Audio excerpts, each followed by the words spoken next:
Miami Beach, sun, surf, and ghosts? Welcome to the Art Deco District, where the buildings are bold, the colors are louder than your uncle's vacation shirt, and nothing is quite what it seems.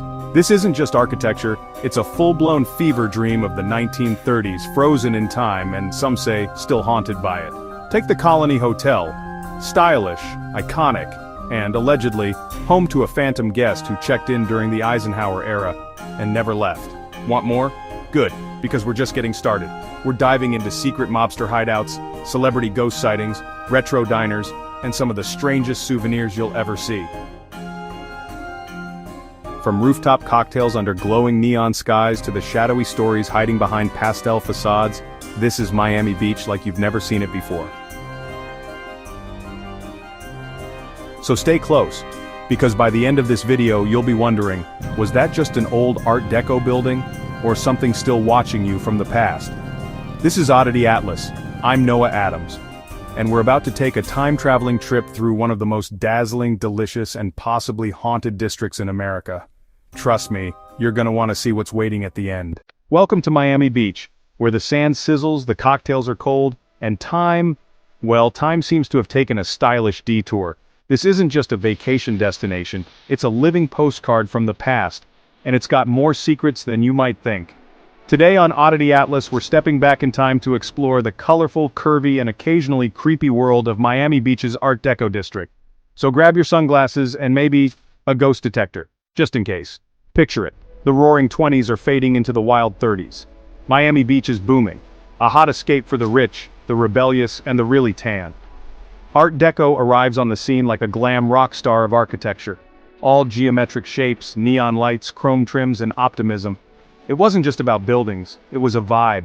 A little Great Gatsby, a little rocket to the future, with a splash of Miami heat. Let's take a stroll down Ocean Drive, aka the catwalk of Art Deco. First stop, the Colony Hotel. Painted in baby blue, outlined in neon, and possibly haunted. Locals say late-night whispers echo through the halls, especially around room 214 where a mysterious guest checked in during the 1950s and never checked out. Cue the chills. Just across the street we meet her glam cousin, the Carile Hotel. You might recognize it from the birdcage. But long before Robin Williams danced through the lobby, rumors swirled about a 1940s mobster who used the penthouse as a hideout. Some even claim you can hear the creak of his floorboards late at night. Whether it's ghosts or just old plumbing, we'll let you decide. And then there's the Marlin Hotel, pastel pink, star-studded, and once a recording haven for celebrities. Legend says a singer left behind more than a platinum album. And some guests still report music playing from empty rooms. Spooky? Maybe. Stylish? Always. But it's not all ghosts and Gatsby glam. The Art Deco District is a treasure chest of independent boutiques, vintage finds, and funky art galleries. Want a flamingo print jumpsuit? Check. Hand-painted beach bag? Easy. A sculpture of an alligator surfing a UFO? Honestly, probably. Pop into a gallery and you'll find local artists keeping that deco spirit alive. Bold, playful, a little rebellious. Just like Miami itself. Hungry yet? You will be. This district is a foodie playground where Art Deco meets delicious. Step into a chrome-lined diner for a stack of pancakes that could rival any skyscraper, or slip into a tucked-away Cuban cafe for ropa vieja, sweet plantains, and a coffee that might just wake the dead, which, let's face it, could come in handy around here. For sunset views and rooftop cocktails, head up, way up. There's nothing like sipping a mojito while watching the neon glow kick in across Ocean Drive. It's like time travel, with better snacks. And when the sun goes down, the Art Deco District really struts its stuff. From retro jazz nights to wild art festivals, this neighborhood pulses with energy. It's part open-air museum, part party, and part fever dream, all wrapped in curves, chrome, and color. You'll see everything from swing dancers under street lamps to performance art in old hotel courtyards. Honestly, some of the nightlife feels like a Fellini film. If Fellini had a thing for flamingos. But beneath the glitz, there's a serious story. This district almost disappeared, threatened by bulldozers in the 1970s. It was saved by preservationists, artists, and passionate weirdos who knew this style, this story, was worth saving. Now Miami Beach's Art Deco District is protected, celebrated, and totally alive. A time capsule with a heartbeat. Alright, picture this. Miami Beach at midnight. Neon lights flicker to life, painting the streets in electric pinks, blues, and greens. The air's thick with a kind of energy that feels almost alive.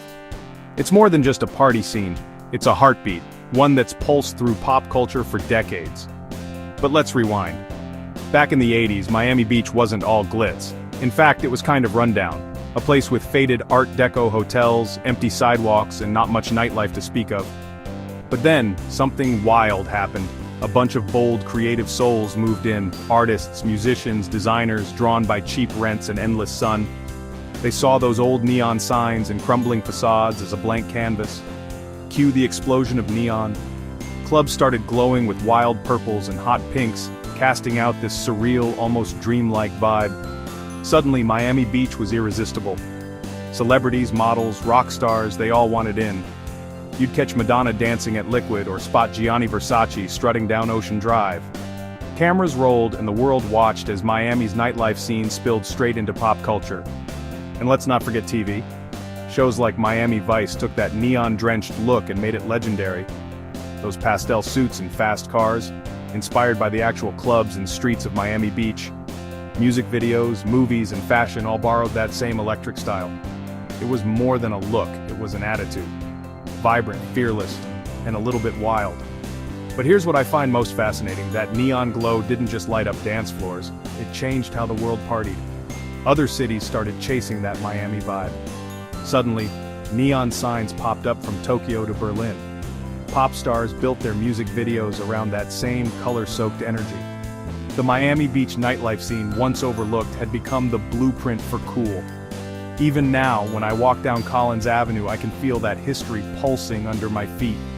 Every glowing sign and late-night laugh is part of a story that's still being written. Neon's more than nostalgia, it's a living legacy. It's about freedom, creativity, and letting loose beneath a sky that never really goes dark. So next time you see those neon lights flicker on, remember, you're not just looking at another party. You're witnessing a cultural revolution, one electric night at a time. And honestly, that's a story worth staying up for.